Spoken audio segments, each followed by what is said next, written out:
Halo semuanya dan selamat datang. Hari ini kita bakal bahas salah satu rivalitas paling panas, paling legendaris dalam dunia olahraga.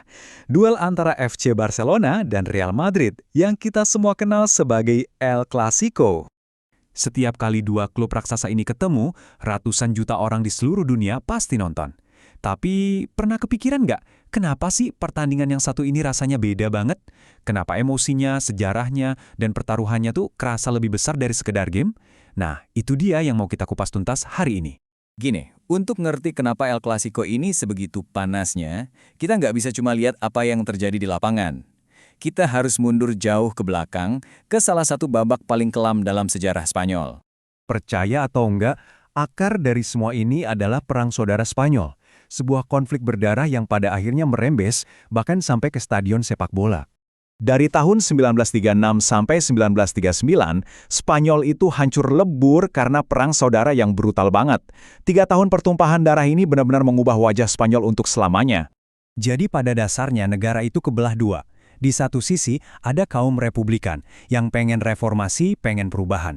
Nah, di sisi lain ada kaum nasionalis yang anti-reformasi, dipimpin oleh Jenderal Francisco Franco dan didukung penuh sama militer. Ini adalah bentrokan ideologi yang luar biasa dahsyat.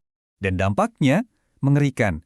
Diperkirakan ratusan ribu nyawa melayang selama konflik ini. Spanyol benar-benar jadi negara yang terluka parah. Akhirnya, perang selesai dengan kemenangan kaum nasionalis. Spanyol pun memasuki era baru di bawah kekuasaan Jenderal Franco. Dan disinilah sepak bola mulai ikut campur dalam cerita.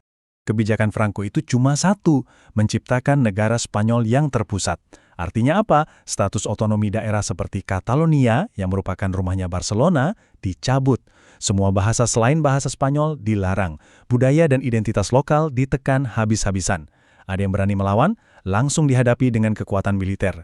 Di tengah semua tekanan ini, orang-orang mulai cari cara lain buat nunjukin identitas mereka yang coba dihapus. Dan mereka nemuin jawabannya di tempat yang nggak disangka-sangka, tempat yang nggak bisa sepenuhnya dikontrol sama rezim. Lapangan sepak bola. Sejak saat itu, pertarungan politik dan budaya ini seolah-olah pindah ke lapangan hijau, diwakili oleh dua klub sepak bola terbesar di negara itu. Nah, ini dia intinya.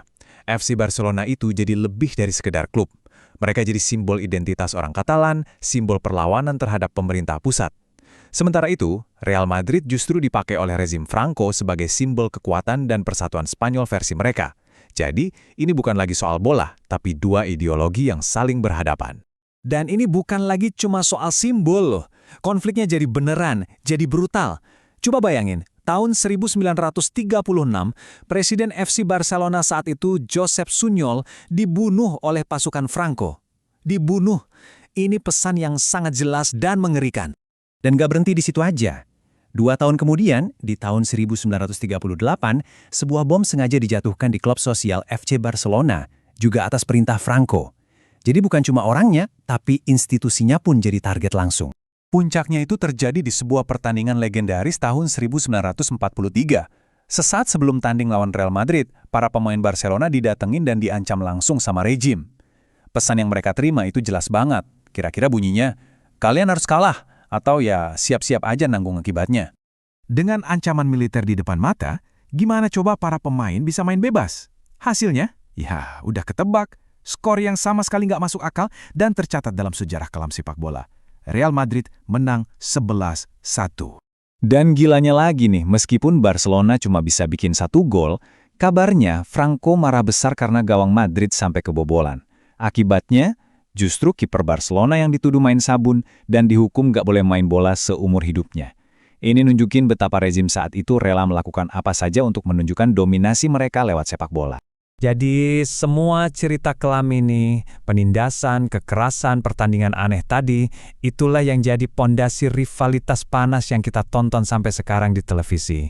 Dan dari sejarah perlawanan inilah lahir moto legendaris Barcelona, Més que un club, sebuah kalimat dalam bahasa Katalan yang artinya lebih dari sekedar klub.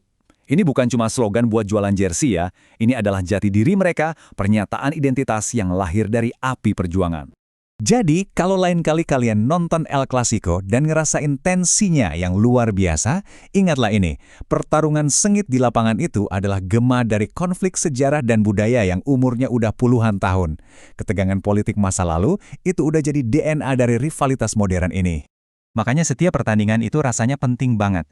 Ini bukan cuma soal 3 poin, ini soal sejarah, soal identitas, dan soal kebanggaan yang dipertaruhkan. Jadi saya tinggalin kalian dengan pertanyaan ini.